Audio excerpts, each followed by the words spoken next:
Buenos días, estimados alumnos. ¿Me escuchan adecuadamente? Buenos días, doctor. Sí, lo escucho. Muy buenos días. Bien, continuando con el desarrollo de nuestras clases, tenemos el día de hoy un tema muy importante en el cual involucra muchas veces también al gremio médico, que es la responsabilidad profesional médica. ¿Ok?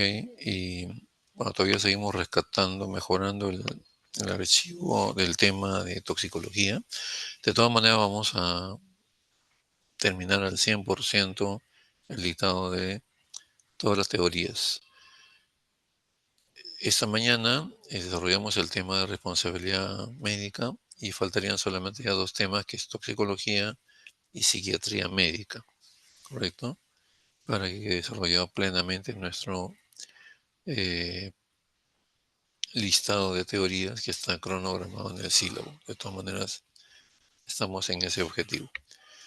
Acá solamente hemos variado el orden de presentación de los temas y estamos compartiendo pantalla para poder continuar con el tema que les he mencionado hace unos instantes.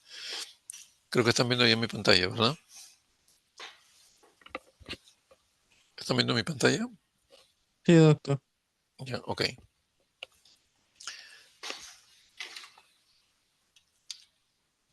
Aspectos legales de la responsabilidad médica. Tenemos que analizar todo en contexto, ¿no? La salud y la vida de una persona en nuestro país, de los 33 millones de peruanos, está bajo responsabilidad o bajo el cuidado de instituciones, ¿no? Y constituye lo que dice acá en el recuadro del segundo nivel: la salud es un bien jurídico tutelado. Tutelado significa cuidado, ¿no?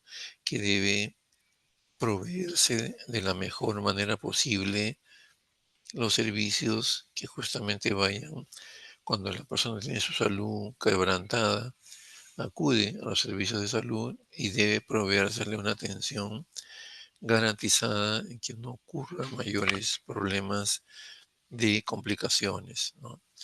Entonces, por eso es que se dice que la salud es un bien jurídico tutelado. Es inalienable, imprescriptible, o sea que no es renunciable.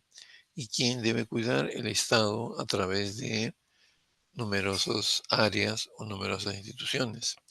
El Estado, como sabemos, es la nación jurídicamente organizada a través de instituciones. La autoridad tutelar, la autoridad máxima en el aspecto de salud en el país es el Ministerio de Salud, el MINSA. También, por supuesto, es de salud para la población que atiende. Luego viene, ¿no?, la sanidad de fuerzas policiales, fuerzas armadas, también ha dirigido hacia su porción poblacional, ¿no? Pero ambos comparten definitivamente los mismos deberes para proveer una buena atención a la población que está bajo su mando. Luego, si el Estado también tiene, aparte del MINSA, de salud, una serie de ministerios, tiene el área que justamente lidera el cuidado de la aplicación de las normas, de que esta situación no sea solamente declarativa, sino sea en la práctica cierta, que se cuida la salud de las personas. Y si no es cuidado y, digamos, una persona en atención que demande presenta una complicación de su salud se complica por algún motivo, entonces esa responsabilidad la asume en primer plano el médico tratante, en segundo la institución que está a cargo, para la cual trabaja el médico, y se establecen una serie de parámetros, ¿no? Entonces, bajo esa premisa, el Estado, a través del MINSA, emite toda una serie de normatividad porque es la entidad rectora de la salud en el país.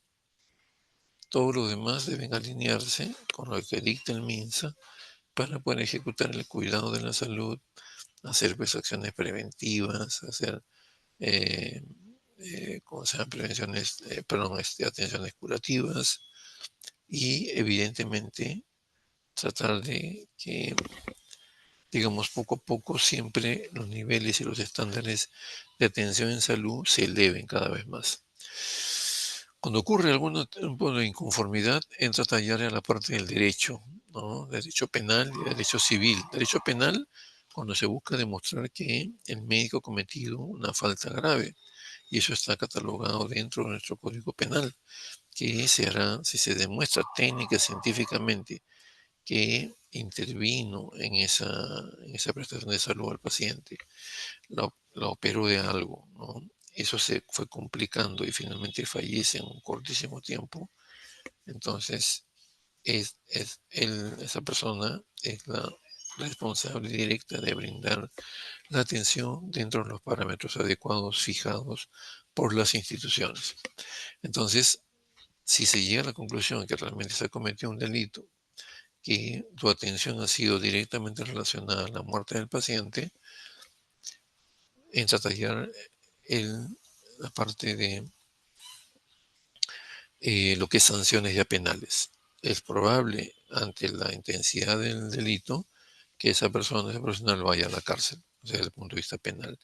Y también desde el punto de vista civil, la persona demandante o los familiares, básicamente, pueden perfectamente requerir lo que se llamaba antes, eh,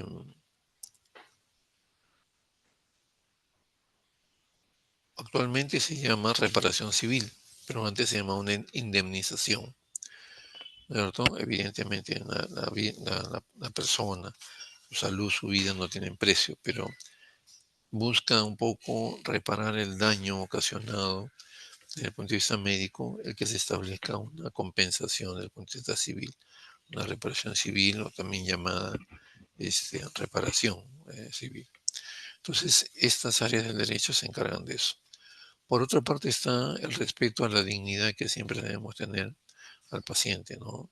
No estar pues examinándolo por 20 alumnos, tratando su caso, como, ventilándolo, y no guardando la vía reserva del caso, ¿no? Todas esas cosas están ahora ya resguardadas, están delimitadas en el rubro que se dice respeto a la dignidad humana, a través de declaraciones, de derechos, de obligaciones, de códigos.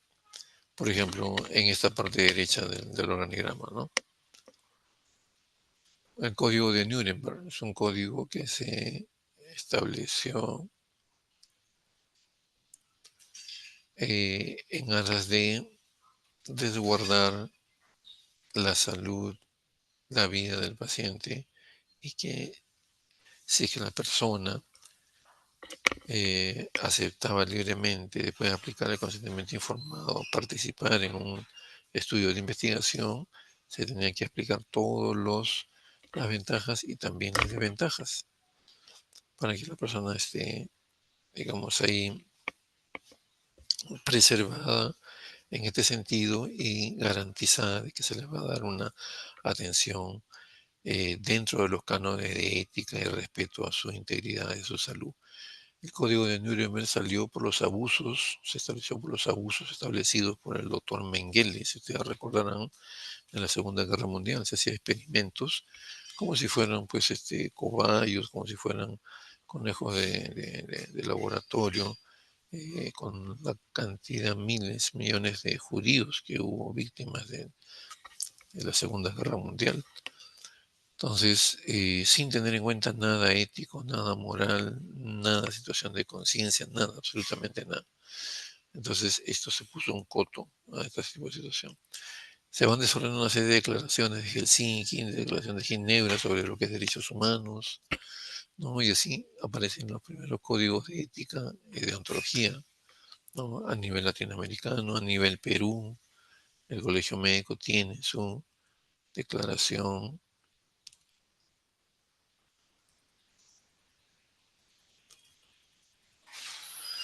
Declaración de Lisboa, el Colegio Médico tiene, como les digo, su código de ética y de ontología, en la cual asumimos nosotros responsabilidad con el buen trato del paciente, el trato entre nosotros mismos, con nuestros pares médicos y toda una serie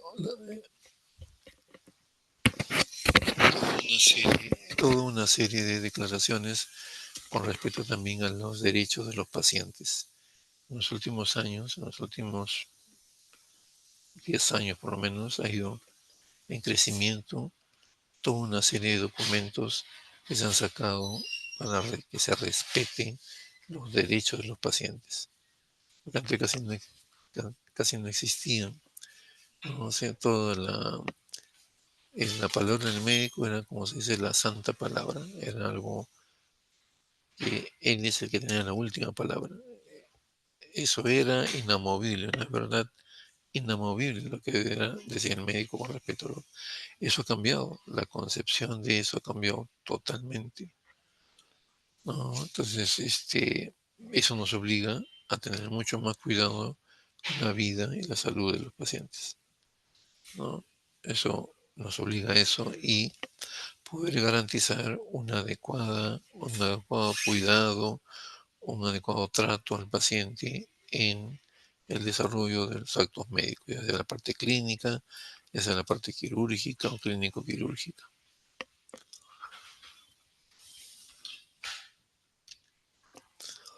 El acto médico intervienen, ¿no? En el acto médico tres elementos. El médico, propiamente dicho, cuyos deberes de cuidado están entre el artículo 22 al 36 de la Ley General de Salud. El paciente, derecho al tratamiento, ¿no? Desde el artículo primero al artículo 21. Luego, la institución. La institución, como sabemos, hay de diversa complejidad cada institución, cada posta, cada hospital, etcétera, etcétera. Entonces debe ser consciente de realizar actos médicos bajo esa premisa de complejidad. No puedo, así, el, el policlínico donde estoy está autorizado para hacer intervenciones quirúrgicas menores, solamente poder hacer eso. No puedo, ¿cómo se llama?, realizar intervenciones mayores. ¿No? Por ejemplo, una laparotomía, qué sé yo, intervención desde el punto de vista de medicina general o cirugía, perdón, general. Entonces, no se puede. Para lo que estamos acreditados, para lo que estamos reconocida nuestra autorización, sobre eso nomás vamos a dedicarnos. No podemos hacer más allá, porque no se está preparado y ponemos en riesgo la vida y la salud del paciente.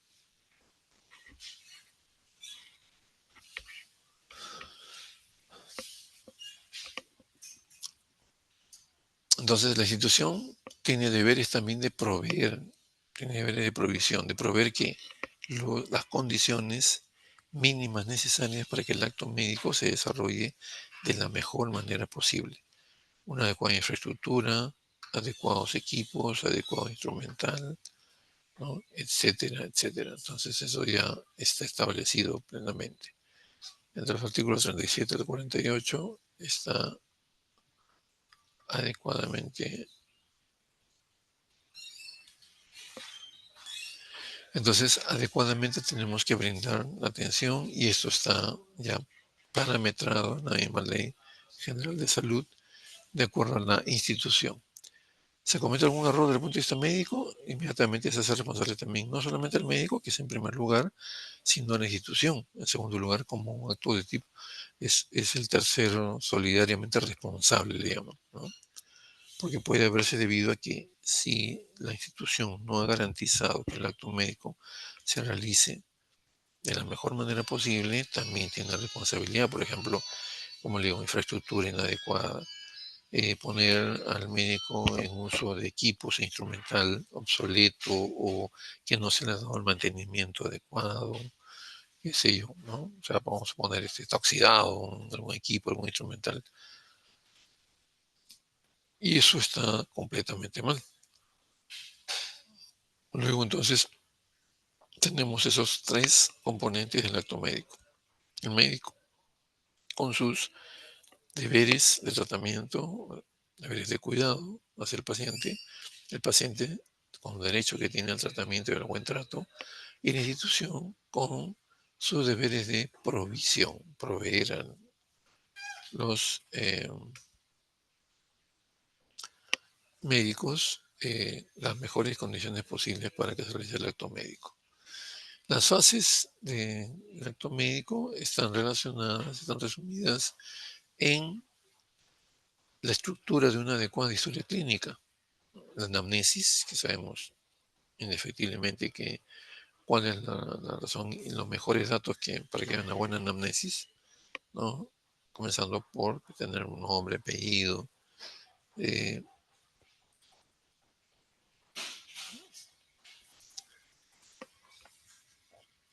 y tenemos la obligación de tener una representación ya mental de cómo es la estructura de la historia clínica, ¿no? La anamnesis primero, recabar todos los datos. Con respecto a eso, que es una buena anamnesis, el examen clínico es el segundo punto, ¿no? Para eso depende de toda la instrucción que hayamos recibido de la mejor manera posible en nuestras universidades, para que eso me lleve a formular, después del examen médico, me lleve a formular una impresión diagnóstica. En base a eso pido yo exámenes auxiliares, ¿no?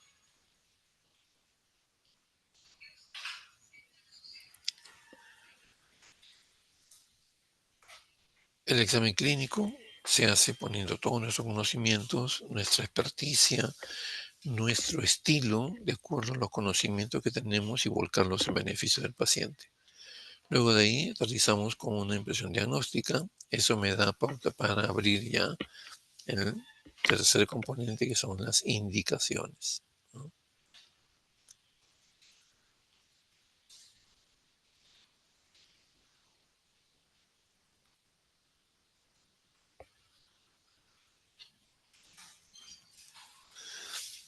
Entonces, la adecuada estructura de la clínica, pasando por el examen clínico, yendo hacia la impresión diagnóstica, nos permite establecer indicaciones de tratamiento, dar indicaciones para hospitalización, para si está ya, digamos, en condiciones de alta, también dar indicaciones para el alta, y todo lo componente, hacer un seguimiento para su recuperación, ¿no? O la supervigilancia de su estado de salud una vez que salga de alta y pueda retornar para un control periódico del paciente.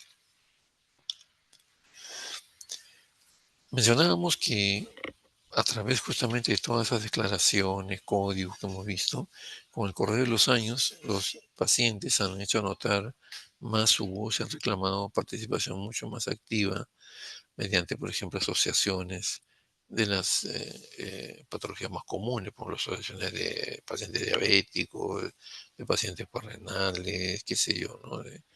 Esto, pacientes que por grupos, ¿no?, organizados se asocian y definitivamente exigen, alzan la voz para que se les respete sus derechos. Entonces, en eso, acá tenemos un resumen de esos derechos. Hay que respetar la personalidad del paciente, su dignidad, la intimidad. No puedo yo estar, pues, como decíamos, eso ha cambiado también la concepción del examen del paciente, ¿no? No puedo yo estar exponiendo al paciente o al examen este, eh, múltiple de, por ejemplo, alumnos, ¿no?, que vengan de pregrado. De repente eh, vienen pues 6, 7 o 8 alumnos o más. Entonces, cuando sabemos que los grupos deben ser reducidos, máximo de 5 alumnos, ¿no? Entonces, eso hay que cuidar, porque eso, digamos, es un componente importante, mantener la dignidad y la intimidad del paciente, no estar pues exponiendo, digamos, al examen de múltiples personas, múltiples alumnos que están en capacitación. Eso hay que manejarlo bastante bien. La confidencialidad, ¿no? Lo que conozcamos de un caso o de un paciente debe quedar entre los dos, salvo que se haga pues una junta médica, eso se discute ya un poco más abierto, ¿no? Salvo que haya una orden judicial para liberar la historia clínica y pueda ser entregada a algún alguna de las autoridades de administración de justicia. Salvo eso, debemos nosotros mantener siempre la reserva del caso. El paciente tiene derecho a no ser objeto de experimentación. Y si se le conversa para ser parte de un proyecto de investigación, se tiene que hacer el concebido intimado.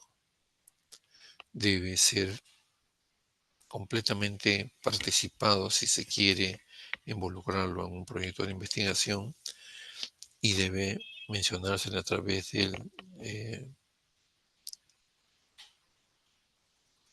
debe proporcionársele la más mínima información del objetivo de la investigación, cuáles son los riesgos, ¿no? Los riesgos es muy importante explicarle plenamente para que pueda ser consciente y según eso pueda él aceptar o rechazar ser partícipe de esto. Cuando se hace ensayo en vacunas, hay que explicarle, ¿no?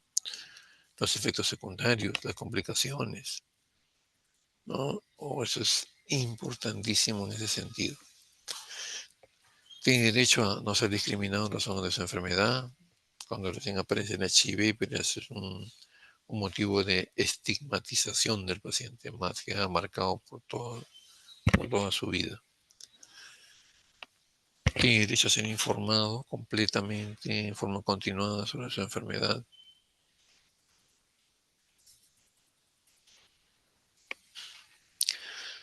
El consentimiento informado debe explicársele bien una y otra vez hasta que quede todo completamente claro, doctora.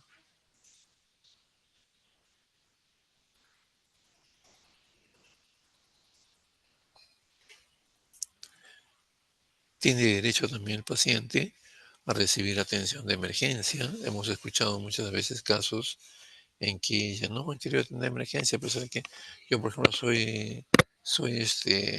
no tengo seguro social, pero justo el problema de salud lo ha cogido ahí en inmediaciones de un hospital o en una puesta del seguro. Y si esa situación es de emergencia, tiene derecho y la institución tiene obligación de darle la atención de emergencia. Porque en ocasiones han dicho, no, tiene que ir al hospital del Ministerio de Salud. Y el hospital resulta que está a varios kilómetros de distancia, ¿no? Eso, que es lo que hace, empeora su estado de salud y el riesgo de que se complique el cuadro, ¿no? Entonces, esas cosas hay que ser debidamente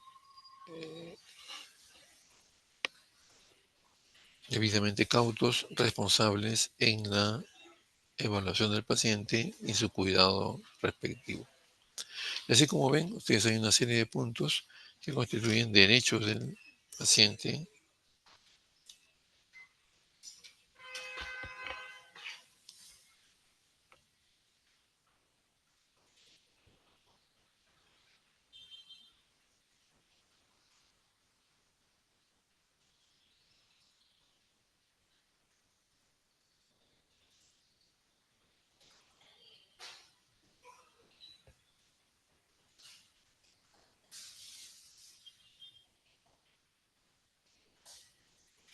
Bien, entonces,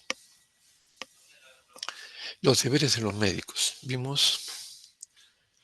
Perdón, hemos visto los derechos de los pacientes, ahora pasamos a los deberes de los médicos. Nosotros también tenemos derechos, evidentemente, tenemos derechos laborales, no toda una serie de situaciones que se van discutiendo a la interna de la institución para la cual trabajamos. Pero también tenemos deberes que van dirigidos a la buena atención del paciente. ¿Cuál es nuestro primer deber? Una vez que comenzamos a atender en una institución o a nivel privado, es la obligación, nuestro deber es estar titulados, estar debidamente colegiados. Si somos especialistas, terminar bien nuestra especialidad, sacar nuestro diploma de especialista y registrarlo en el colegio médico, en el área, en el Registro Nacional de Especialistas. Ese es, en primer lugar y de cajón, el primer cumplimiento que tenemos que dar. Luego, guardar el secreto profesional. Informar al paciente sobre el diagnóstico y tratamiento. ¿No? Obtener el consentimiento informado si uno quiere hacer una operación, algún procedimiento un poco complejo, hay que explicarle clara y meridianamente ¿no? En qué consiste, los pros y los contras. Debemos confeccionar la historia clínica adecuadamente, como la sabemos, y está estipulada en la Ley General de Salud. Debemos denunciar, por ejemplo, lo que es lesiones o heridas que son sospechosas de delito, como por ejemplo, ahora que es bastante cotidiano encontrar heridos a diario por proyectil de arma de fuego, por balas. Llegan a la emergencia de un hospital, en un consultorio, en un policlínico. ¿Qué hacemos con herido de bala? Esa es una obligación en derecho, debemos atenderlo para preservar y salvar la vida si está en riesgo de perderla, ¿no? Lo estabilizamos y paralelamente a ello vamos poniendo en conocimiento de la autoridad, sobre todo policial, de que tenemos un caso de...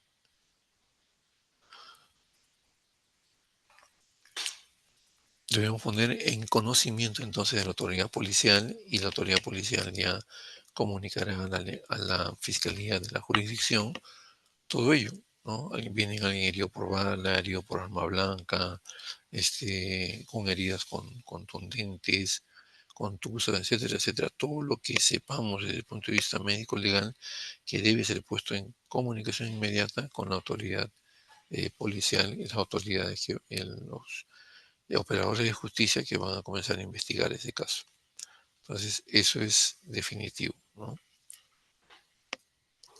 Así como tenemos obligación también de poner en conocimiento a la autoridad del Ministerio de Salud cuando hay algún tipo de hallazgo en enfermedades de reporte obligatorio inmediato, ¿no? Por ejemplo, sarampión, rabia y otras que ya conocemos y ustedes conocen mucho mejor que yo. Entonces, es una obligación permanente que debe ejecutarse a través del tiempo, ¿no? Definitivamente se deben propagandizar este tipo de deberes de los médicos para que ellos sepan, ¿no?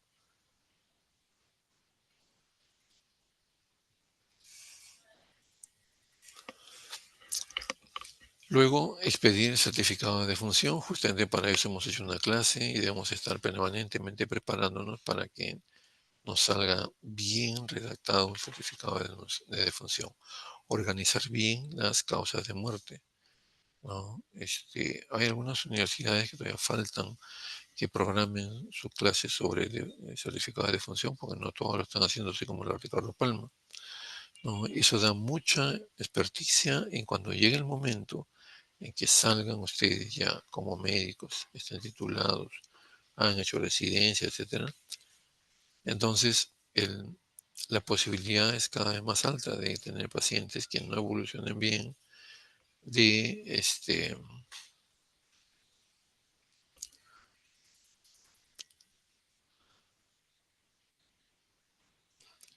de que podamos, evidentemente, también nosotros eh, cada vez cuidar la salud y la vida del paciente como debe ser, ¿no? Con mucho más ahínco, con mucho más cuidado, desde donde estemos trabajando. Entonces, como digo, poner en eh, juego todos nuestros conocimientos va a evolucionar probablemente más algún paciente, no por responsabilidad directa del médico, sino por evolución de su propia enfermedad.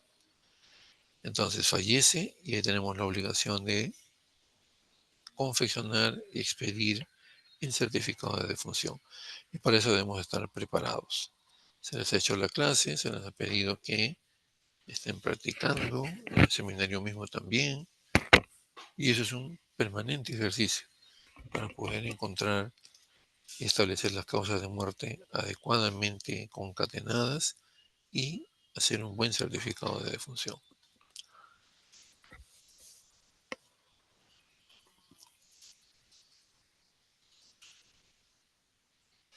Somos y debemos ser responsables también de las consecuencias en que derivan los actos en que estamos nosotros participando, ¿no? Si la intervención, digamos, quirúrgica o después de la consulta, por decir, clínica o externa, prescribimos nosotros un producto que aparentemente le hace daño al paciente, entonces tenemos que asumir las consecuencias que trae ese paciente manifestando, ¿no?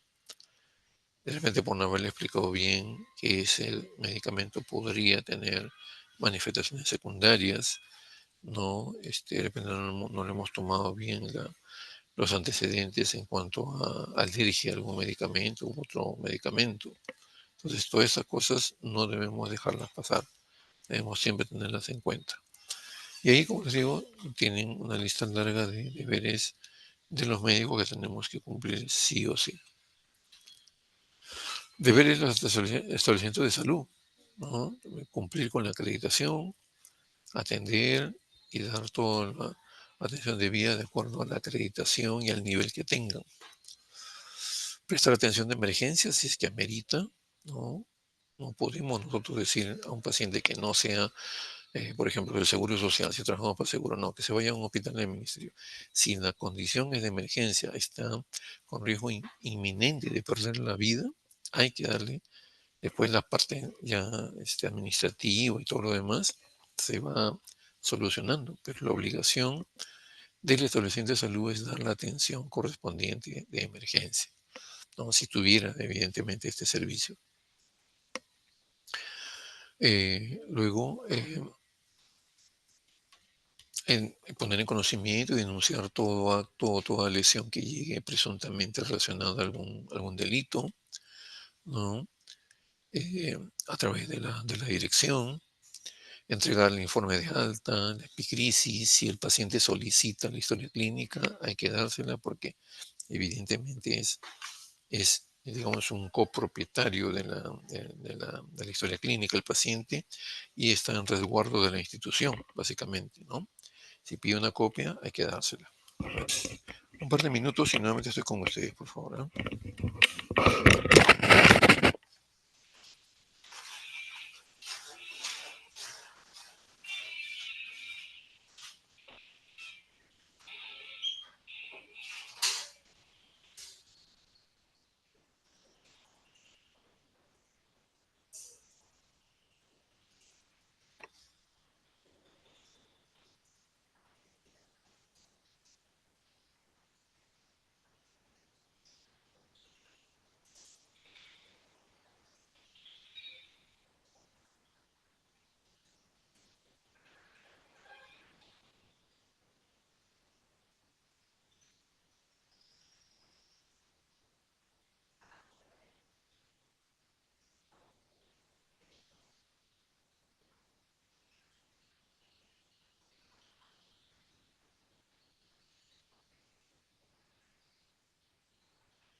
Muy bien, gracias por la espera.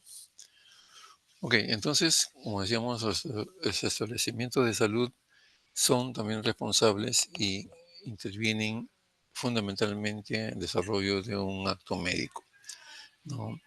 Y tienen deberes como los que se están también enunciando en esta proyección.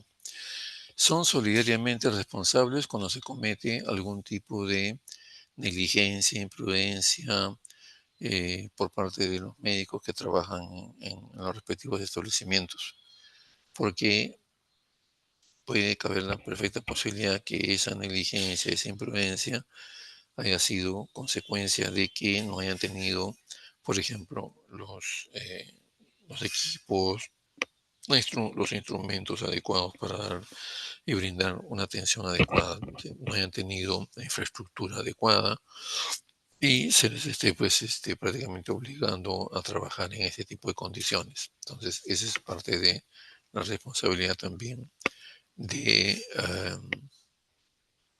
los establecimientos de salud. ¿Ok?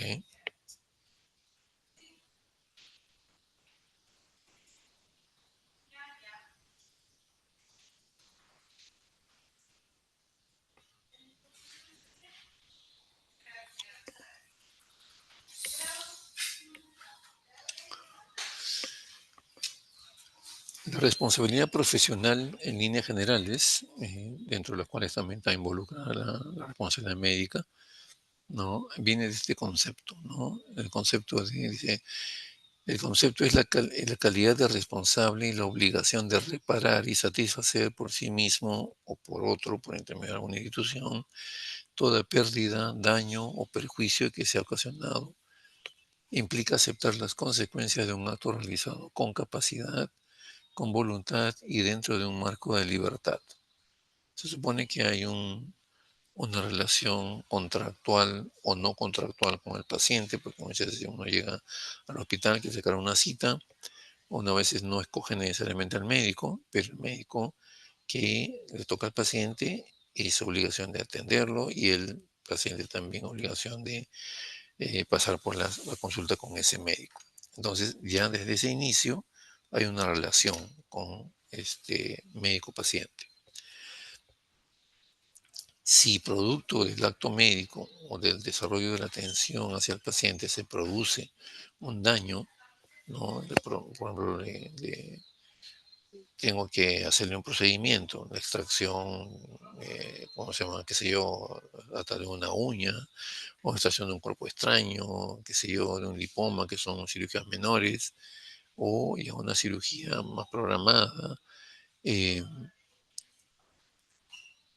y consecuencia de esa atención presenta efectos secundarios y se complica la salud del paciente, de tal manera que termina con una discapacidad o si la alteración de su salud es tan dañosa, tan gravosa que termina perdiendo la vida, entonces definitivamente tiene que asumirse la responsabilidad de esa consecuencia, ¿no?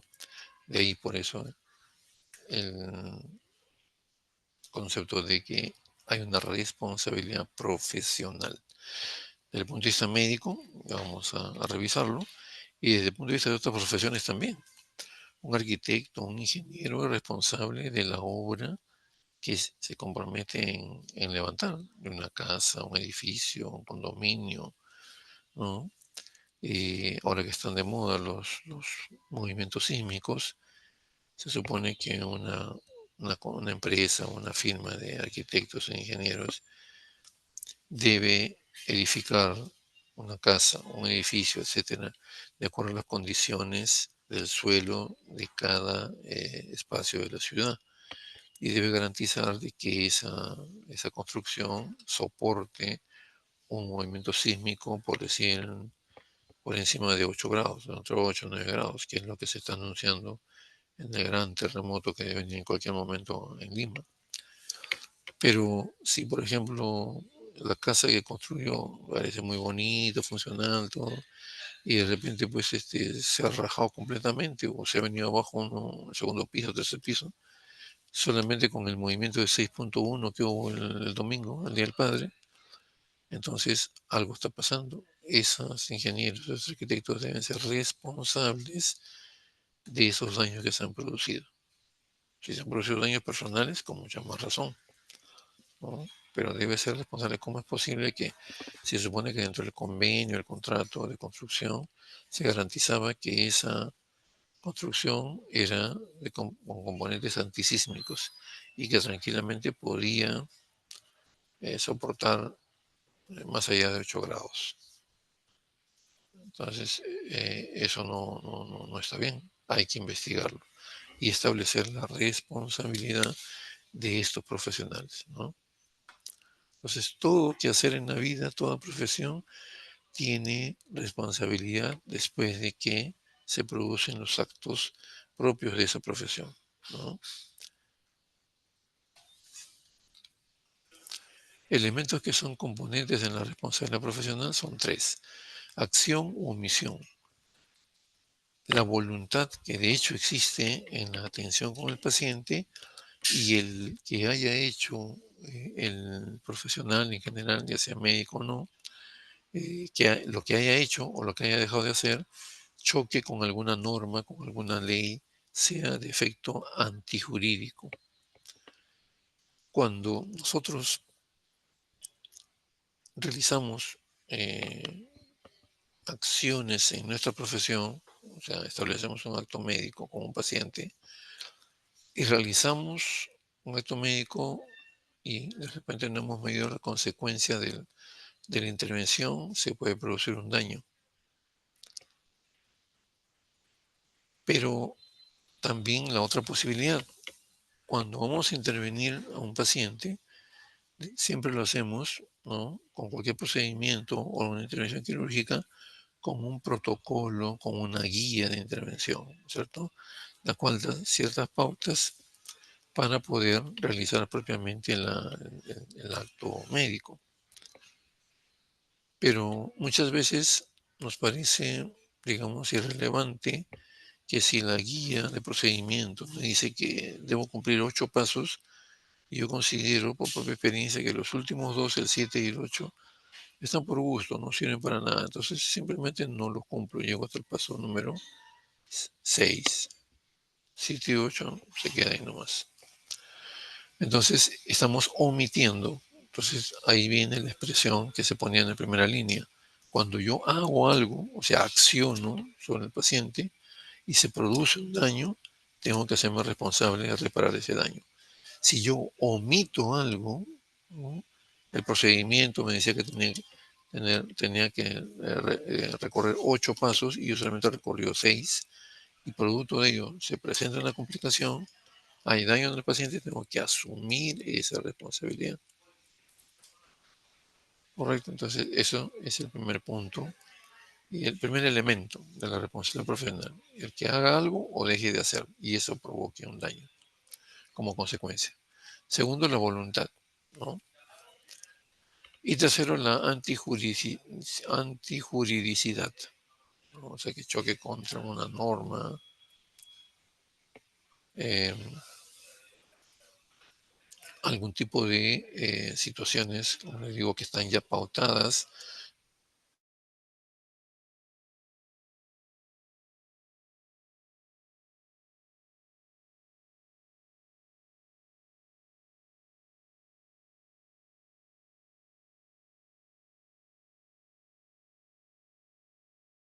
De una ley, de un decreto, etcétera, etcétera. Entonces, si sucede eso, ya está configurado entonces los tres elementos de la responsabilidad profesional.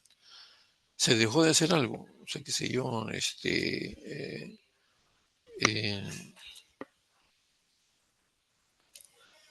el paso, en este ejemplo que estamos poniendo, el paso 7 decía pues que había que necesariamente poner un aditamento ahí, pero yo pienso que ese aditamento no tiene mayor relevancia y o lo obvio, entonces dejo de colocarlo. Producto de ello se complica el caso y el paciente tiene finalmente una discapacidad. Entonces ya está pautado eso, está yendo en contra de lo establecido en las normas, está yendo en contra también de normatividad de tipo legal, ¿no? Entonces, por eso el tercer elemento es que todo lo que uno haga esté en la parte antijurídica, que colisione con ello. Entonces, ahí se establecen los tres elementos de la responsabilidad profesional. Responsabilidad médica, ¿no? Desde el punto de vista jurídico, es la obligación de las personas imputables de dar cuenta ante la justicia por los actos realizados contrarios a la ley y a sufrir sus consecuencias legales, ¿no? La responsabilidad profesional se adquiere cuando el profesional por culpa ha ocasionado un daño en la persona que ha requerido sus servicios, ¿no? Entonces, eso tiene esa expresión, ¿ya? Y que evidentemente al momento de establecerse esa relación médico-paciente no resulta bien y entonces se establece un reclamo, una denuncia. Entonces tenemos que asumir la responsabilidad ante ese caso. Y específicamente, responsabilidad personal de los médicos corresponde a la obligación de los médicos de dar cuenta ante la sociedad por los actos realizados en la práctica profesional, cuya naturaleza y resultados son contrarios a sus deberes. Mi deber es cuidar de la salud del paciente. Producto de mi intervención, se complicó la salud del paciente, ¿no? Tratamos de sacarlo, de reparar eso, pero de todas maneras se ha manifestado un efecto contrario. Entonces, definitivamente estamos obligados a reparar ese tipo ¿cómo se llama? Ese tipo de alteración que se ha producido producto de nuestra intervención, ¿no? Que es justamente resultados contrarios a nuestros deberes, por incumplimiento probablemente de los medios, por incumplimiento de los cuidados, de la adecuada asistencia que debemos tener a los pacientes. Los medios por los cuales se materializa, ¿no?, la responsabilidad médica. Cuando haya un defectuoso o insuficiente examen del paciente, eso quiere decir que probablemente yo no tengo los conocimientos adecuados sobre cómo debe hacerse un examen, ¿no? Errores groseros de diagnóstico y tratamiento también igual, ¿no? O sea, no he llevado bien mi curso de clínica, de semiología, etcétera, etcétera, y me lleva a un error grosero en el diagnóstico.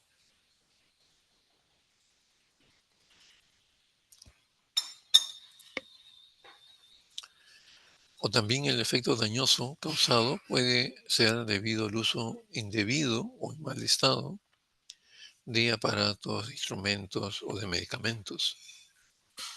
Y ahí entra ya la responsabilidad de la institución, ¿no? Omisión de las pautas esenciales para el diagnóstico de una enfermedad. Eso es deficiencia en conceptos previos, ¿no?, de formación académica del médico. De igual manera, si hay falta de control hacia los auxiliares del médico y los daños que estos culposamente puedan ocasionar, el médico tiene que definitivamente, debemos tener en algún momento, así sea, por ejemplo, van ustedes a hacer si van a estar encargados de un técnico o de un enfermero, ¿no?, un personal administrativo. Entonces el médico por lo general siempre tiene a cargo otro tipo de profesionales o de personas, ¿no? Entonces, cuando estos auxiliares o este personal de apoyo que está bajo nuestra responsabilidad comete un error, nosotros también indirectamente, ¿no?, somos responsables de ello, ¿no? Dice, falta de control hacia la sociedad del médico, los daños que estos han causado culposamente. Culposamente quiere decir que definitivamente no ha habido intención de dañar al paciente, sino simplemente ha habido una situación eh, sin intención, pero se ha producido el daño. Entonces hay que tener mucho cuidado en este tipo de situaciones, ¿no?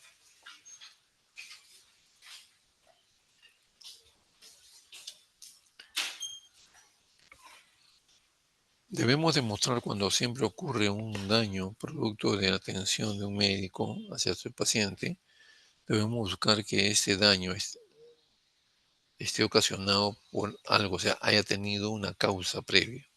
El efecto es el daño que se le produce al paciente, ¿no? Pero uno tiene que buscar justamente la relación causa-efecto, ¿no? Se consideran los riesgos de la profesión, del paciente, reacciones imprevistas o anormales del paciente. Ahí puede ser que no hayamos hecho las preguntas adecuadas, ¿no? No hayamos desarrollado adecuadamente el examen al paciente y eso ha ocasionado un efecto dañoso. Entonces tenemos que asumirlo como tal. Entonces, la causa es la intervención del médico, se aplicó mal un concepto, y el efecto es que ocurrió, vamos a decir coloquialmente, ¿no? Un daño al paciente. Mi intervención ha producido un daño.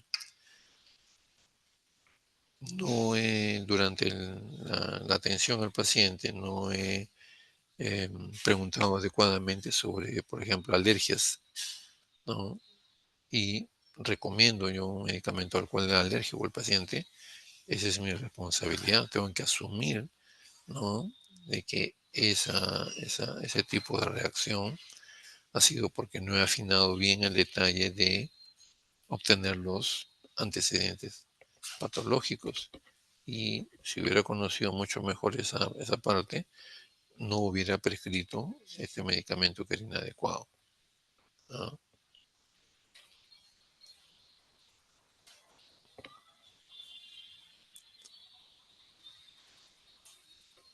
Los aspectos médicos, entonces, los vamos revisando de esta siguiente manera, ¿no? La culpa médica, acá hay dos delimitaciones, ¿no? En el segundo párrafo dice, el dolo o la actitud dolosa es la existencia de intención deliberada de hacer daño.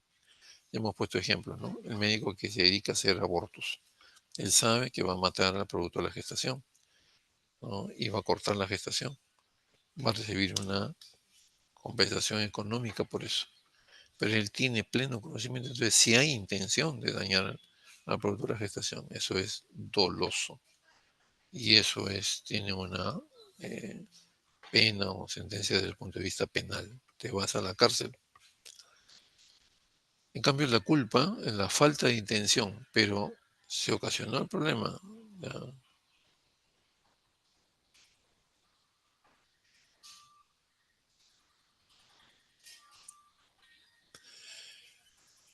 Debemos definir entonces el dolo cuando hay intencionalidad y la culpa cuando no hay intención, pero producto de la intervención, producto del acto médico, de todas maneras se presenta un efecto dañoso, sin que haya. Entonces, eso es una actitud culposa.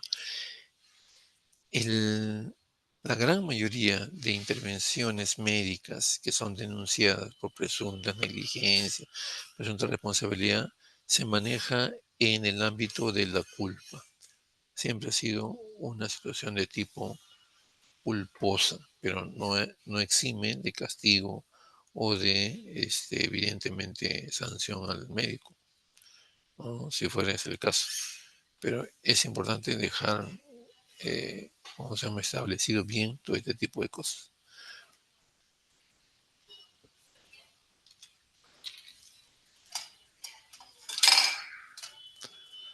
Los tipos de culpa: culpa consciente, culpa inconsciente, ahí lo tenemos las definiciones.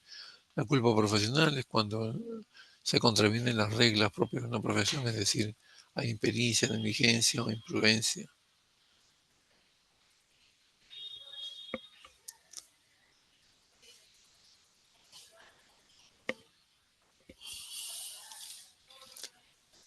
Y las formas de culpa médica son las que a continuación se presentan. Son esencialmente cuatro, ¿no? Es la impericia, la imprudencia, la negligencia y finalmente la inobservancia de normas y reglamentos.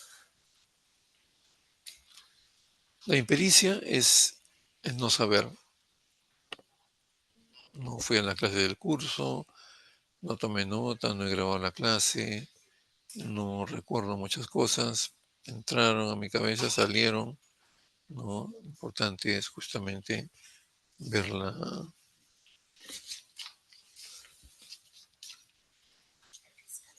No. Un momentito, por favor, ya, 2 minutos.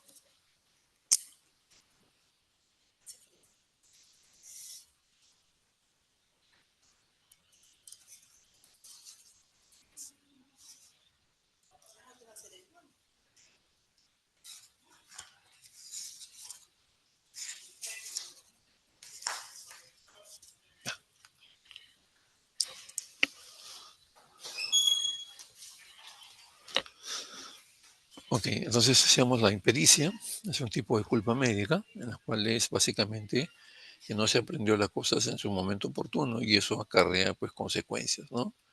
Es el no saber. La impericia de origen, nunca lo conoció, no entró a la clase, no revisó el libro y eso va arrastrándose, arrastrándose. Cuando te enfrentas al caso en que necesitas ese conocimiento, no lo tienes.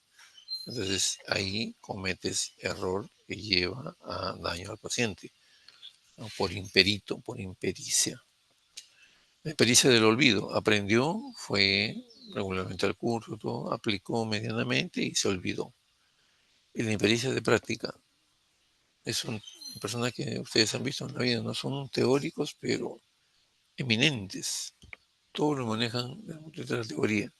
Pero ¿ha hecho alguna vez práctica? Es como decir, yo puedo ser un expositor, pues, de lo más brillante en el tema de necropsias médico-legales.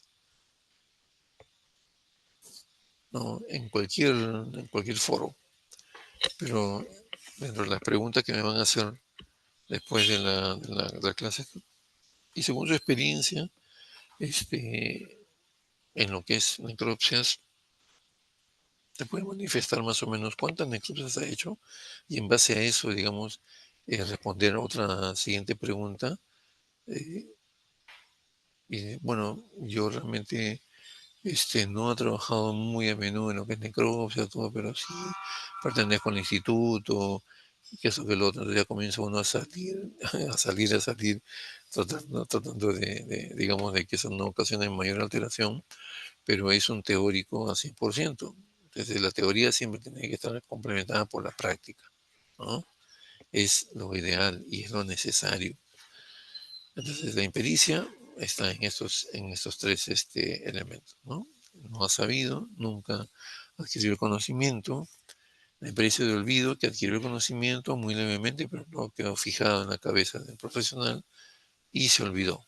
Y la impericia de práctica, que puede manejar la teoría al 100%, pero en la práctica no, porque no tiene experiencia en la práctica. Luego viene la imprudencia. La imprudencia es el arriesgar demasiado, ser imprudente, ¿no? Meterte en sitios donde sabías que a priori no deberías estar. Negligencia es un descuido u omisión. Vamos a ir definiéndolas una por una de las 4 culpas médicas, ¿cómo se llama? En el siguiente PowerPoint.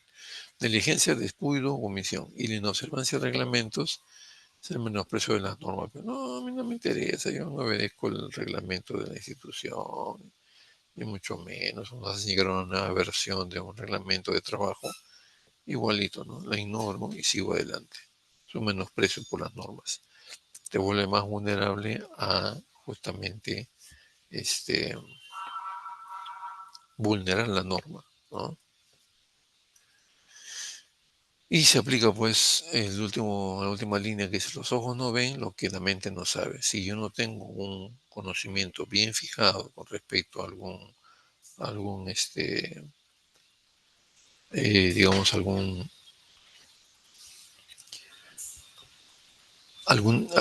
parámetro dentro de lo que es la medicina legal, no me he preparado bien, no sé el concepto, eso no lo tengo yo cuando se me presente justamente la ocasión de analizar ese tipo de situación, no lo voy a poder hacer porque no lo sé, ¿no? O sea, eh, mi mente no tiene el conocimiento, no lo sabe. Entonces, por lo tanto, va a pasar por mis ojos ese tipo de situación y no voy a poder diagnosticarla, no voy a poder tipificarla porque no tengo el concepto previo. Eso también es muy dañoso para el ejercicio, digamos, de la medicina. La impericia, ¿no? Como definición, es la falta total o parcial de conocimientos técnicos, experiencia o habilidad mínimos o básicos, ¿no? Necesarios para el correcto ejercicio de una profesión y, y el no estar actualizado es fatal en este sentido, ¿no?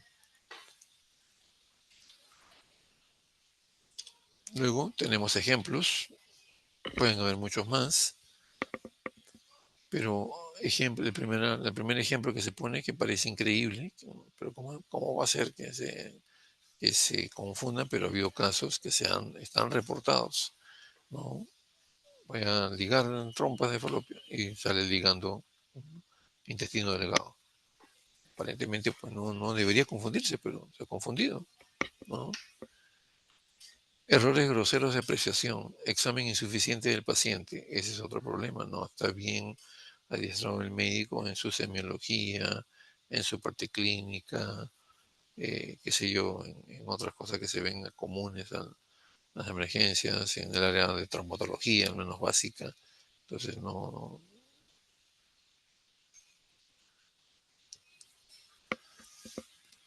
Desconocer qué exámenes preoperatorios se deben realizar, desconocer síntomas de algunas enfermedades, mi semiología, mi parte clínica, medicina 1, medicina 2.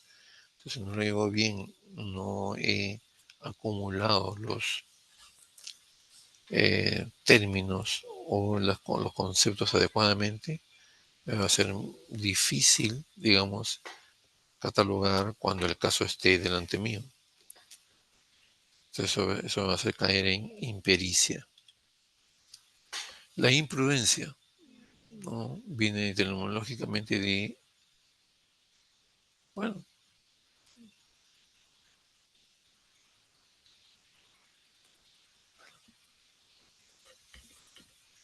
como definición, entonces, realizar un acto sin la debida precaución, contrario a lo que el sentido común aconseja, emprender actos inusitados, hacer más de lo debido a veces, el actuar sin cautela, sin cordura, ¿no?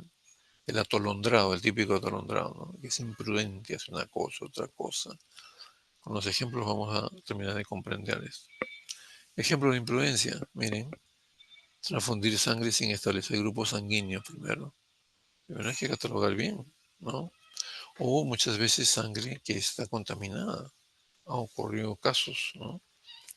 Eso viene desde el mismo banco de sangre y está transmitiendo a las personas, imagínate, virus del HIV, alguna enfermedad venérea, hepatitis, ¿no? Al no establecer realmente la calidad de la sangre que se está transfundiendo. Realizar actos innecesarios, por ejemplo, en una intervención de histerectomía abdominal, de pasadita le saco también el apéndice, porque para que no tenga problemas después, se le va a inflamar, se infectaría otra vez, hay que estar entrando. Y justo la complicación viene no de la histerectomía, sino de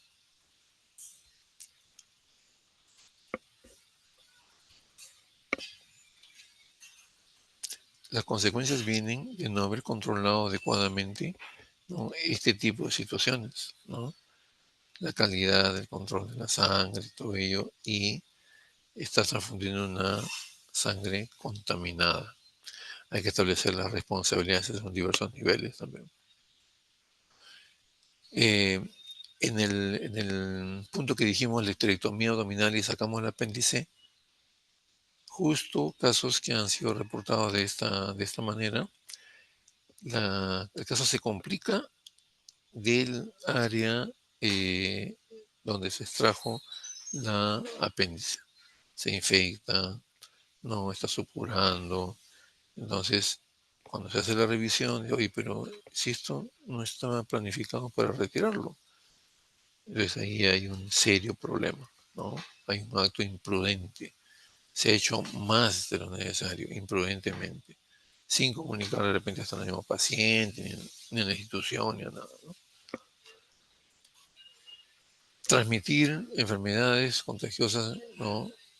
Utilizando instrumental no bien esterilizado o instrumental defectuoso, también puede ocurrir. Hacer operaciones o amputaciones con diagnóstico de cáncer solo con examen clínico, totalmente negativo, pues es totalmente inadecuado, ¿no? Debo tener yo primero un buen diagnóstico, bien tipificado el diagnóstico. Entonces eso es muy, muy importante tenerlo en cuenta. La negligencia es el descuido, es dejar pasar, es el descuido, omisión, falta de aplicación o diligencia en la ejecución de un acto médico. Es hacer a veces menos, dejar de hacer o hacer lo que no se debe. La imprudencia y la negligencia son las caras de una misma moneda, me dice el dicho, ¿no? Hay cosas que no se delimitan bien. Este caso es negligencia o es imprudencia, cómo catalogarlo, pero hay que afinar detalles y si realmente se puede, digamos, definir bien, ¿no? Ejemplos también acá tenemos, ¿no? No sujetar al paciente a la mesa de operaciones o camillas, examen médico insuficiente cuando se requiere sustancias tóxicas o venenosas,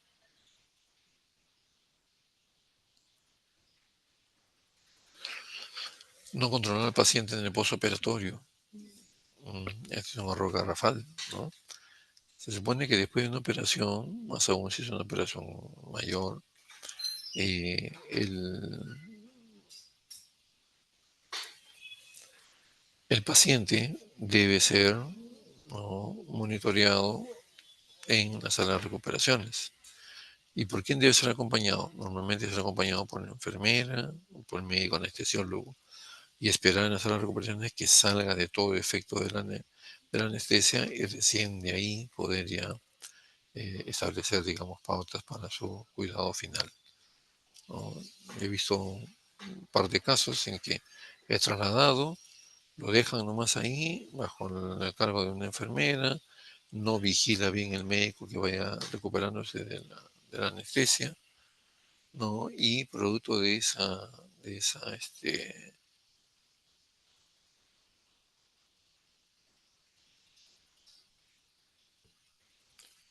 entonces, retomando, ¿no? Debemos definitivamente lo que está establecido, ¿no?, en los manuales, en las guías, en los protocolos, tratar de seguirlos minuciosa y escrupulosamente, porque ha habido casos también en que definitivamente eh, se establece, por ejemplo, 8 pasos o 9 pasos para un procedimiento. Y el que interviene, el médico interviene, no, los últimos pasos son innecesarios, y los obvia. Y justamente por no cumplir con esos 2 casos, también se complica la salud del paciente, ¿no? Y puede presentar, pues, serios problemas. Entonces ahí se está decidiendo no realizar 2 pasos porque a mí me parece de que no son necesarios, pero hay que hacerlos porque por eso se ha adoptado esa norma, esa guía o ese protocolo. No, no es cuestión de voluntad del médico hacerlos o no hacerlos. ¿Mm? Entonces, no sujetar, por ejemplo, al paciente a la mesa de operaciones o a camillas, sabiendo que debe estar bien sujeto. Ha ocurrido casos en que se han caído de la mesa de operaciones y se han fracturado, se han producido contusiones, etcétera. No se hace un buen examen con respecto a pacientes que han ingerido sustancias tóxicas y también igual producto de ello entonces se empeora el caso, se va deteriorando y algunos pacientes han fallecido en ese sentido. Y decíamos entonces hace unos momentos el control del paciente en el postoperatorio. Decíamos el caso, ¿no? Es llevado el paciente, después que sale de la operación, por el anestesiólogo, se queda bajo cuidado también de la enfermera, pero ha habido casos en que producto de la anestesia va saliendo el paciente poco a poco y se produce a veces sensación nauseosa y los pacientes vomitan. Y ese vómito, no teniendo la supervisión correcta del anestesiólogo y de la enfermera, ese vómito pasa a las vías respiratorias, o sea, hay una broncoaspiración. Y el paciente corre el riesgo inminente de que se asfixie, ¿no? Ha habido algunos casos así, evidentemente. Y ahí se establecieron las responsabilidades justamente por no cumplir con lo que está normado. Lo que está normado dice que yo debo acompañar hasta establecer bien la salida de los niveles de anestesia y eso debe cumplirlo. El problema es que a veces hay poco personal, hay intervenciones quirúrgicas seguidas, esos son pretextos, son excusas, pero uno debe cumplir porque si no se presentan casos de esa manera, ¿no? Imagínense, el paciente sale muy bien del acto operatorio, que muchas veces son actos operatorios grandes, ¿no? Digamos, engorrosos, y salió muy bien el acto operatorio, pero el hecho de la recuperación, cuando se inicia la recuperación, ahí viene el problema. Entonces, mucho cuidado. Y así por el estilo, otro tipo de ejemplos que ustedes ahí los pueden leer tranquilamente.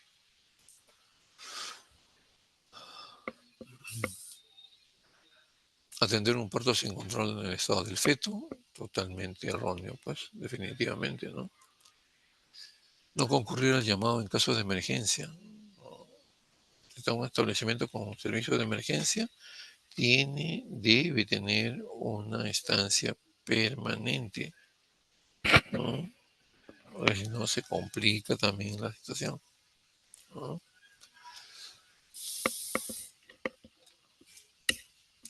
No esperar en casos graves el relevo por otro médico. O sea, ya estás al borde del turno, pero tienes que entregar el relevo adecuadamente para que el equipo que viene pueda continuar en forma eficiente para que pueda sacar al paciente adelante, ¿no?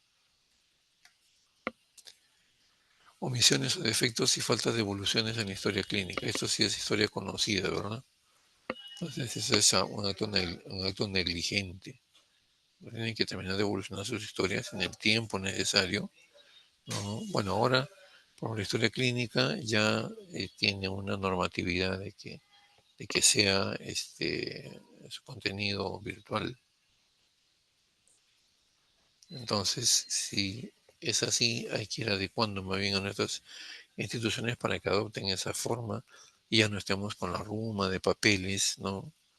Llenando y llenando a manuscrito, ¿no? Eso de una u otra manera se van a perder, o lo que está consignado, este,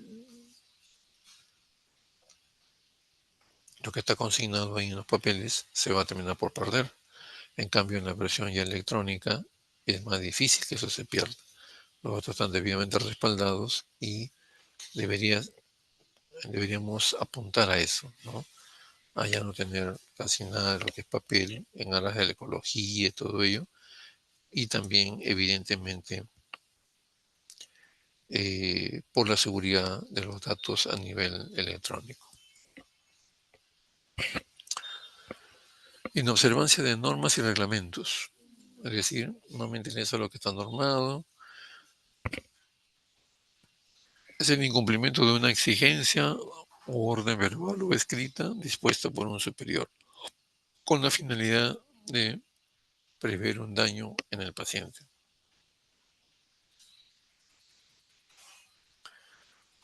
Suelen circunscribirse a la esfera administrativa, pero cuando el daño ya es muy notorio o eso implica, por ejemplo, la muerte de un paciente, se convierte en una esfera de tipo penal, más que nada, ¿no?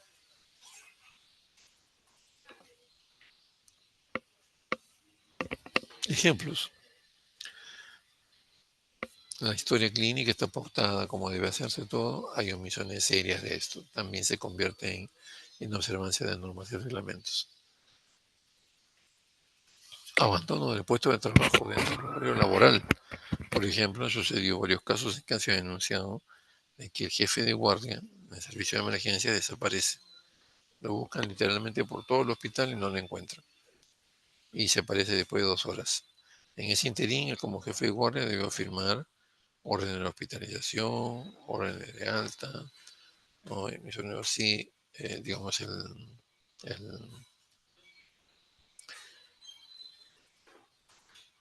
la permanencia en un equipo de guardia es de 12 horas, ¿correcto? Ya sea de día o de noche.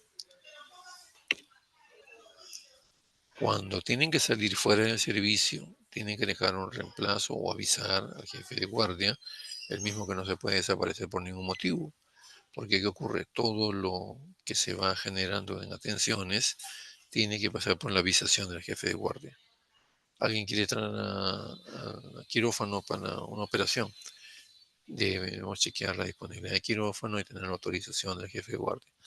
Alguien quieren hospitalizarlo en la sala de hospitalización, también tiene que ser con la debida intervención del jefe de guardia. El jefe de guardia no puede desaparecerse porque imagínense, desaparece y se detiene todo ese flujo de actividades, ¿no? Y puede ocurrir situaciones tal que inclusive pacientes pueden fallecer eh, por estar esperando ingresar a hacer operaciones o hacer un procedimiento en que no hay la autorización, no hay la luz verde. ¿Por qué? Porque la persona encargada, no vale decir el jefe de guardia, no ha estado en ese momento. Entonces, mucho cuidado con este tipo de situaciones, mucho cuidado.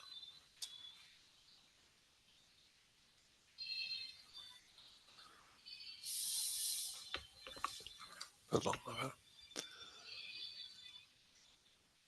Ah, ya, ahí estamos entonces. Abandono la guardia, ni que decir, pues, ¿no? O sea, no puede abandonar la guardia. Si hay algún motivo, tiene que ser debidamente justificado ante el jefe de guardia. Y así otros ejemplos que están ahí especificados. ¿Cómo prevenimos que no aparezcan casos de impericia, de imprudencia, negligencia, inobservancia de reglamentos? La impericia, la actualización permanente del gremio médico, ¿no? Y la exigencia de la recertificación médica. Cada 5 años debemos acumular asistencia a congresos, a cursos. Eso nos obliga a tener un nivel académico, ¿no?, mucho mejor, debidamente acreditado. ¿Cómo prevenimos que aparezcan casos de imprudencia y negligencia? Haciendo recordar derechos del paciente, deberes del médico, manuales de normas y procedimientos, protocolos de atención, todo lo referente a lo que está pautado y protocolizado en la atención del paciente, ¿no? La Ley General de Salud, que uno debe periódicamente leerla, ¿no?, para poder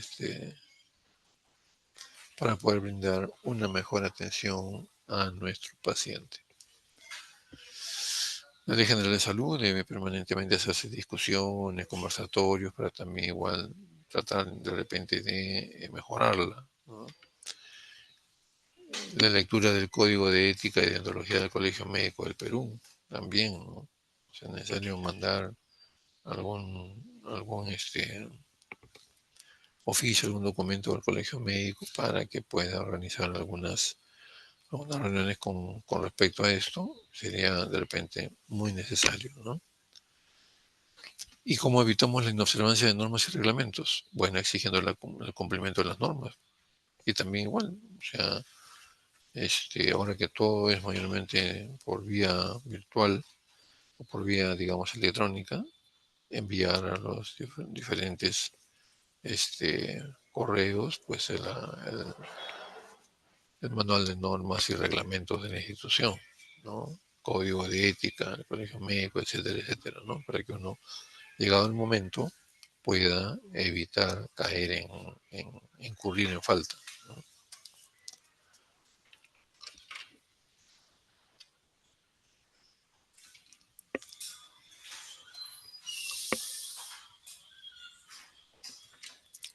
Hay un, ah,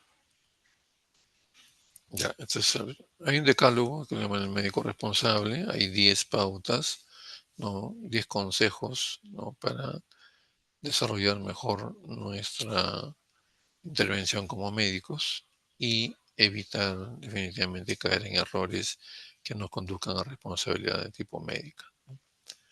Solicitar, por ejemplo, la opinión de los especialistas es importante, pues todos tenemos nuestros límites. Yo sé mi especialidad, pero hay un límite, yo no puedo invadir tampoco la otra. Para eso existen justamente expertas y conocedoras de su especialidad y nosotros debemos recurrir a eso. No ser todistas, ¿no? No, yo domino todo, ¿no? Por eso existen los especialistas.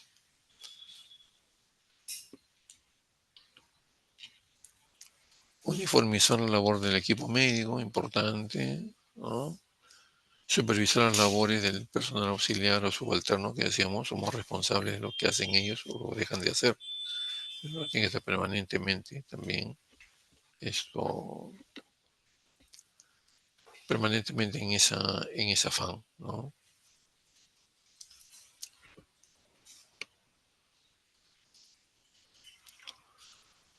Recomendaciones en general, no suspender el acto médico, está debidamente programado, ¿no? Porque eso trae trastornos en los actos médicos o las citas posteriores, ¿no? En caso de denuncias o de juicios que por situaciones legales o médicos legales, siempre buscar la calma y buscar un buen abogado, un buen asesor legal para que pueda ir acompañándonos en el proceso, ¿no? Aprender bien nuestros deberes y derechos, respetar las normas legales y éticas,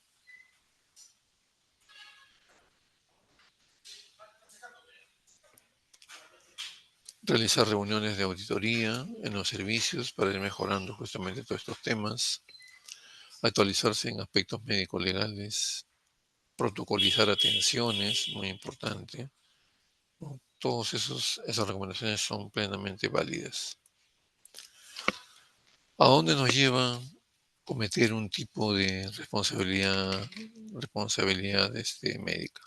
Si la responsabilidad a nivel penal realmente se comprueba de que yo, digamos, cometió un grave error, eso me puede llevar hasta la cárcel. Además, si fallece la persona la cual estoy tratando, eso amerita una indemnización, una compensación desde el punto de vista civil, desde el punto de vista económico. La responsabilidad de tipo ética, claro, tengo que hacerme responsable por mis actos ante el juez, perdón, en la responsabilidad ética, tengo que hacerme responsable ante el comité de ética del colegio médico, que también igual puede sancionarme con sus diferentes sanciones de acuerdo al caso. ¿No? Puede ir desde la mala atención simple o privada hasta la pena máxima gravosa que es la destitución del colegio médico, ¿no? Por lo tanto, no puede ejercer la profesión. Responsabilidad administrativa, mayormente es desde el punto de vista laboral, me abren proceso administrativo en el trabajo. Eso puede derivar en destitución, o sea, me sacan del trabajo, me dejan de chamba.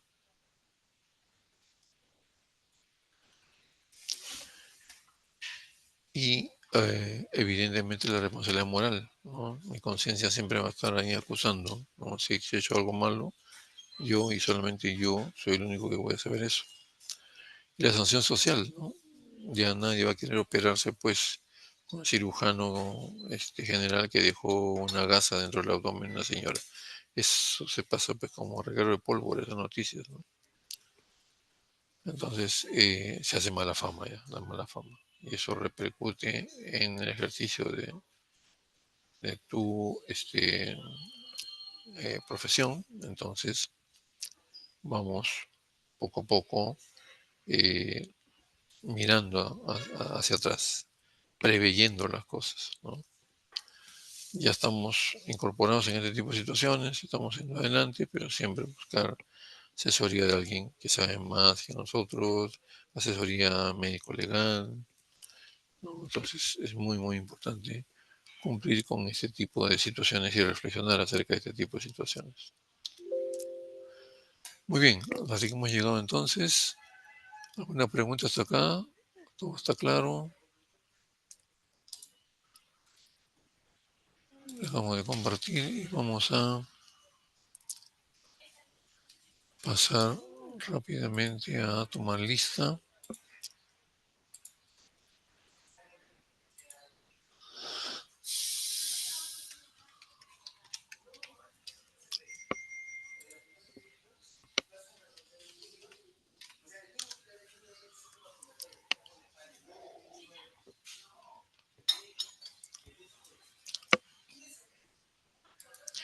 A ver, responden al llamado, por favor.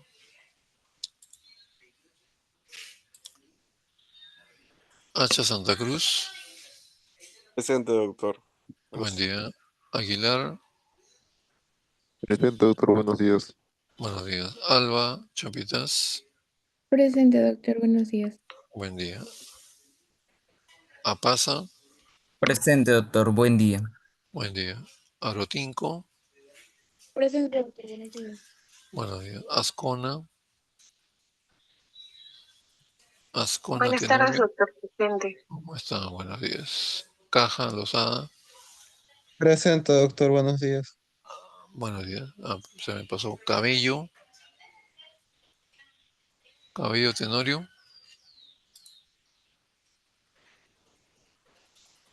Caja Lozada está. Carvajal.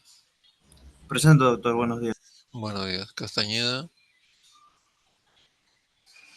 Castañeda. Buenos días, doctor presente. Buenos días. Castilla. Buenos días, profesor. Buenos días, doctor presente. Buenos días. Chávez González. Buenos días, doctor presente. Buenos días. Chuquispuma. Chuquispuma.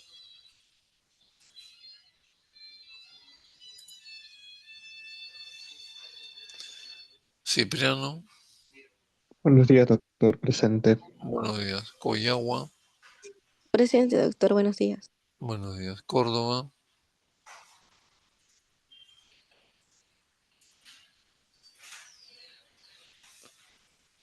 Corrales. Corrales, Zulca. Cumpa. Díaz. Presente, doctor. Buenos días. Dueñas. Presente, doctor. Buenos días. Buen día. Escurra. Presente, Escurra. doctor. Buenos días. Buenos días. Espino. Presente, doctor. Buenos días. Buenos días. Espinosa Galván. Presente, doctor. Buenos días. Muy buenos días. Espinosa Moya. Buenos días, doctor. Presente. Buenos días. Espinosa Quispe. Presente, doctor, buenos días. Buenos días. Gómez. Gómez. Gómez Ramos. Buenos días, doctor. Presente. Buen día. González. Presente, doctor. Buenos días. Buen día. Guevara. Presente, doctor. Buenos días. Buenos días. Guidotti. Guidotti.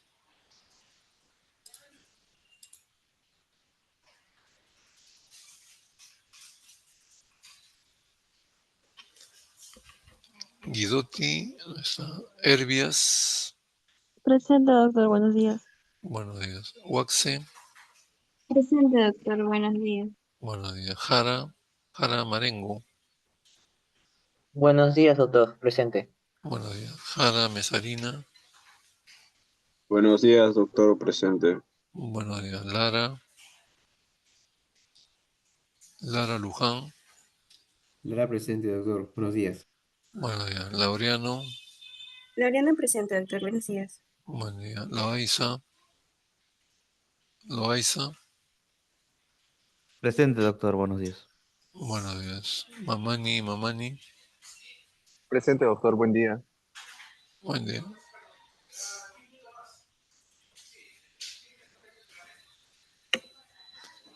Laureano. Loaiza. Mamani. A ver, pero ¿dónde me he quedado? Laureano. Loaiza, ¿está? Loaiza Campos.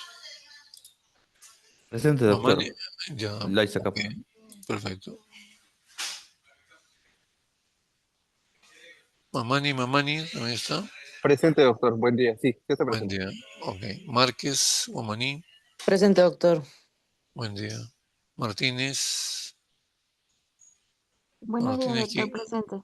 muy bien, buenos días. Mendoza, Presente, doctor, buenos días.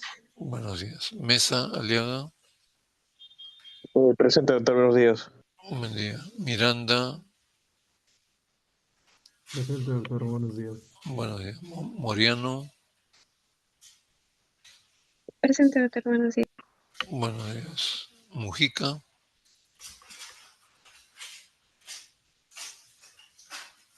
Mujica, Mujica Palomino,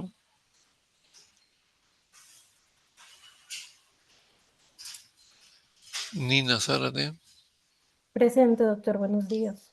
buenos días. Panduro Reyes, Buenos días, doctor presente. buenos días. Quispe Delgado, Presente, doctor, buenos días. buenos días. Quispe Pereira, Presente, doctor, buenos días. buen día. Quispe Salazar, Buenos días, doctor. Presente. buen día. Quispe Tutaya, Presente, doctor. Buenos días. buen día. Reyes Alvarado, Presente, doctor, buen día. buen día. Reinaga, Buenos días, doctor Reinaga, presente. buenos días. Roque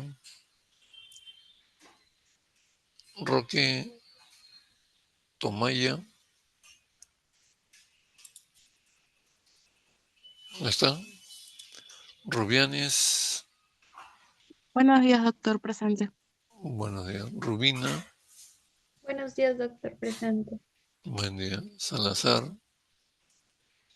Presente, doctor. Buenos días. buenos días.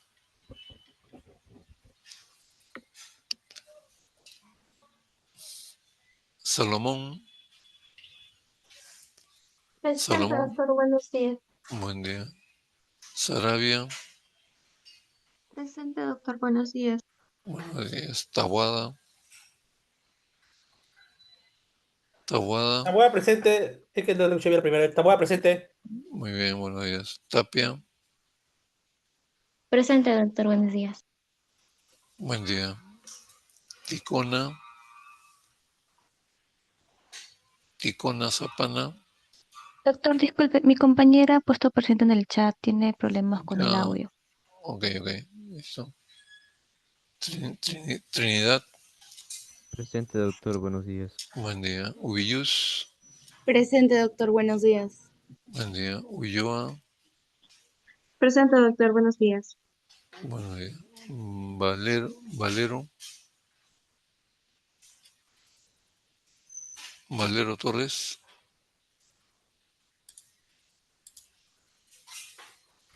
Vergara, Presente, doctor, buenos días. buenos días.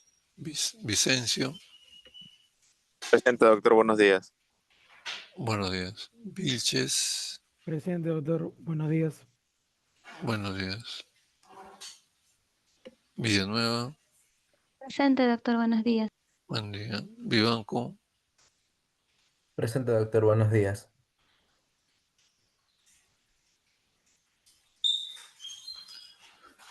Vivanco y Zapata Salinas. Presente, doctor. Buenos días. Ok, muy bien. Vamos a llamar entonces, última llamada a los que no han contestado. Cabello Tenorio, Cabello, Tenorio, doctor Eco, presente. ok, bien. Buenos días. Buen día. Chuquispuma, Corrales, Cumpa, Presente, doctor, buenos días. Cumpa, ¿no? Sí, cumplo la IA. Cumpa, Olaya, ya. Guidotti Fernández, no, no está. Mojica Palomino, Roque Tomaya,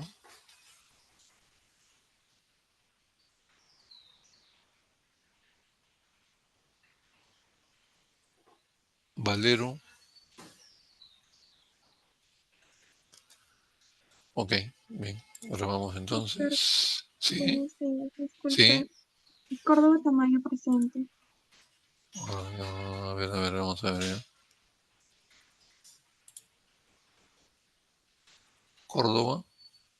Sí, doctor, Córdoba Tamayo.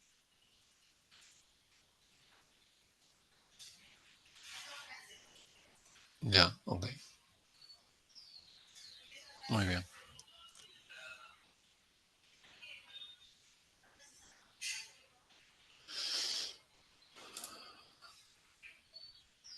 Listo, muy bien. Hay 6 faltos. Correcto, muy bien. Gracias por su participación. Entonces seguimos desarrollando las actividades de práctica que faltan todavía estas semanas. Los últimos seminarios también. Y no se olviden también ya a través de los diferentes delegados han sido asignados los títulos de los trabajos de investigación en lo que es revisión bibliográfica, asignados a los diferentes grupos de los 3 docentes del curso. Ya, eso tienen para presentarlo máximo en la primera semana de julio, como máximo. Si lo tienen antes, mucho mejor. Muy bien. Gracias por su participación. Muy buenos días. Hasta luego, doctor. Muchas gracias. Hasta luego. Cuídense. Hasta luego, doctor. Hasta luego. Hasta luego.